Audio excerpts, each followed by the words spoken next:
Question number second बच्चों आप देख रहे होंगे बोर्ड पर, तो चलते हैं क्वेश्चन नंबर सेकंड के सॉल्यूशन की तरफ। इसमें कहा है निम्नलिखित बहुपदों में से प्रत्येक बहुपद के लिए P0, P1, P2 ज्ञात कीजिए।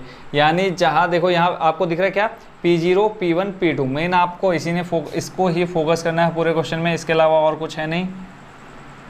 किस किस को, P0, P1 और P2 को। यहाँ देखेंगे सबसे पहले आपको P और ब्रैकेट में आपको Y दिख रहा है, ठीक है। और इस देखो P है फिर ब्रैकेट में Y है, तो यहाँ देखो P है फिर ब्रैकेट में 0 है, यानी इस Y का मान पहले आपने 0 रखना है, फिर 1 रखना है, फिर 2 रखना है। जो आपको ब्रैकेट के अंदर दिखेगा आपने उसकी जगह पर पहले 0 फिर 1 फिर 2। तो यहाँ पे पहले Y का मान देखो रखना है, फिर यहाँ पे आपको ब्रैकेट के अंदर T दिख रहा है, फिर यहाँ T का मान जहाँ जहाँ आपको इस समीकरण में T दिखेगा वहाँ आपने 0, 1 और 2 रखना है। तीसरे वाले में आपको x दिख रहा है, जहाँ जहाँ पर x है वहाँ पर आपने क्या रख देना है, वो 0, 1 और 2। ऐसे ही लास्ट वाले में x है, जहाँ x है वहाँ पर 0, 1 और 2। तो चलते हैं सॉल्यूशन की तरफ, क्वेश्चन नंबर फर्स्ट की तरफ।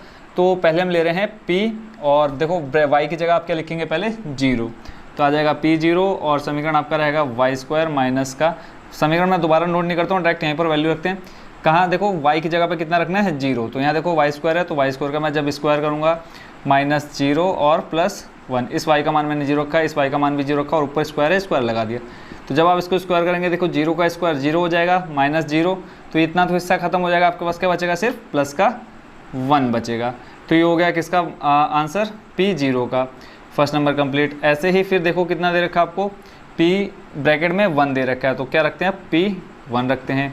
समीकरण आपका सेम रहेगा, यहाँ पे देखो y² है, y² यानी y का मान कितना रखना है, पहले 1 का स्क्वायर हो गया माइनस y का मान, फिर हमने 1 रखा, फिर आपका +1।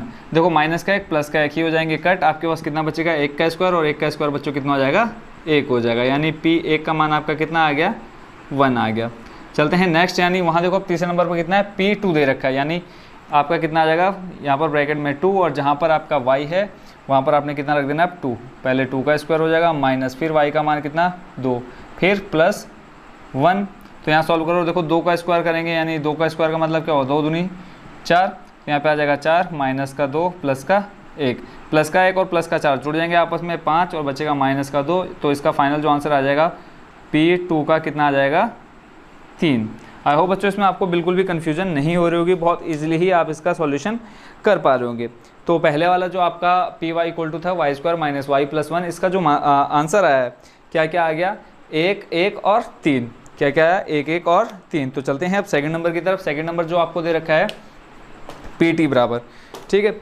अब यहाँ दे रखा आपको क्या Pt, अब यहाँ ब्रैकेट में कितना आपने पहले रखना है P0, ठीक है। इसको हम बॉर्डर से कर देते हैं अलग, पहले रखना t की जगह पे 0, तो 2, यहाँ पर तो t है नहीं, यहाँ पर आपको t दिख रहा है, तो t का मान हमने रखा कितना 0 + 2 गुणा t का मान 0 रखा, स्क्वायर किया, फिर माइनस t का मान 0 रखा, और यहाँ पर हमने कर दिया क्यूब, और यहाँ पर हमने ब्रैकेट लगा दिया। ब्रैकेट लगाओ ना लगाओ अभी फ़र्क नहीं पड़ेगा, अगर दो संख्याएं होती मतलब चर और अचर एक साथ होते तो फ़र्क पड़ सकता है ब्रैकेट ना लगाने से, ठीक है। तो P0 हो जाएगा, 2 लिखा, ये 0 खत्म हो जाएगा, 0 का स्क्वायर करोगे कितना आएगा 0, 0 की गुणा 2 से कराओगे, यानी 0 गुणा 2 करोगे कितना हो जाएगा इसका आंसर 0, यानी ये भी 0 हो जाएगा, और ये लास्ट में 0 का क्यूब है वो भी 0 हो जाएगा। तो सिर्फ आपके पास क्या बचेगा प्लस का 2 बचेगा। चाहो तो आप देख लो इस तरह से 0 फिर +2 गुणा 0 का स्क्वायर करोगे 0 माइनस 0 का क्यूब करोगे 0, तो P0 आपके पास जो शेष रह जाएगा आपके पास आ जाएगा 2। देखो ये 0 फिर इन दोनों की गुणा कराओगे आ जाएगा 0, तो ये सब हो जाएगा ख़त्म, आपके पास सिर्फ कितना बचेगा P0 का मान। तो फिर नेक्स्ट देखो क्या रखना है P1 रखना है। अब ले लेते हैं, देखते हैं P1 का मान, यानी जहाँ पर आपका t है वहाँ पर कितना रखना है 1 रखना है, तो रखते हैं 2 + t का मान 1 + 2 गुणा t का मान 1 का स्क्वायर माइनस और t का मान 1 का क्यूब, ठीक हो गया। तो 2 प्लस यहाँ देखो 2 + 1 जुड़ जाएंगे, 2 + 1 हम जोड़ देते हैं 3, प्लस 1 का स्क्वायर करेंगे 1 गुणा 1 करेंगे, यानी स्क्वायर का मतलब 1 2 बार, तो आ जाएगा 1, फिर 2 की गुणा 1 से कराओगे कितना आ जाएगा 2, यानी इसको सॉल्व करके आपका आ जा रहा है 2। फिर आपके पास आगे कितना है प्लस का 1 का क्यूब, 1 का क्यूब यानी 1 1 1 3 बार आएगा, भले आप 1 की गुणा 100 बार कराओ तो आपका कितना आएगा 1 ही आएगा, यानी 1 गुणा 100 बार लिखोगे तो आपका आंसर जो आएगा वो 1 ही आएगा। तो यहाँ पर इसका जो आंसर आएगा -1, क्योंकि प्लस का है, जब इसको आप बाहर निकालोगे तो माइनस प्लस हो जाएगा माइनस। 3 और 2 5, 5 में से 1 घटाओगे, देखो 3 और 2 5, 5 में से 1 घटाओगे कितना बचेगा आपके पास 4, तो यानी P1 का मान कितना आ गया बच्चों प्लस का 4 आ गया। चलते हैं नेक्स्ट, यानी कब, जब P का मान क्या हो P, और ये इसको हम बॉक्स में बंद कर देते ताकि आप इजीली देख पाएँ कि कौन सा फाइनल आंसर है। फिर आपका P2, जहाँ पर क्या है T वहाँ कितना रखना है 2 रखना है। तो पहले तो नॉर्मल 2 है, फिर प्लस T का मान आपने रखा 2, फिर आपका प्लस 2, T का मान कितना 2 और ऊपर है आपका स्क्वायर, फिर माइनस, फिर T का मान 2 और ऊपर आ जाएगा क्यूब। सॉल्व करते देखो 2 दूनी 4, ये तो सिंपली इजीली आ जाएगा कितना 4। 2 का स्क्वायर करोगे कितना आ जाएगा 4। देखो 2 का फाड़ा 2 बार पढ़ना है यानी 2 दूनी 4, और 4 की गुणा आप कराओगे किससे 2 से, तो कितना हो जाएगा 4 दूनी 8। फिर यहाँ पे देखो माइनस 2 का गुणा कराना है कितनी बार 3 बार, यानी 2 गुणा 2 गुणा 2, तो ये हो जाएगा 2 दूनी 4, 4 दूनी 8, और सामने माइनस है तो जब आप ब्रैकेट से बाहर निकालोगे क्या आ जाएगा आपका -8 आ जाएगा। ठीक है, देखो 2 + 2 जोड़ दिया 4, फिर 2 का स्क्वायर किया, 2 का पहाड़ा 2 बार पड़ा 4, 4 का पहाड़ा 2 बार पड़ा हो जाएगा 8, फिर इस 2 का पहाड़ा 3 बार पढ़ना है, 2 दूनी 4, 4 दूनी 8, और सामने माइनस है -8 आ गया। माइनस के 8 से ये 8 कट जाएगा, बचेगा आपके पास कितना 4, यानी P2 इसका मान कितना आ गया इस समीकरण का, P2 रखने पर 4 आ गया। ठीक हो गया, तो चलते हैं नेक्स्ट यानी इसके थर्ड नंबर की तरफ।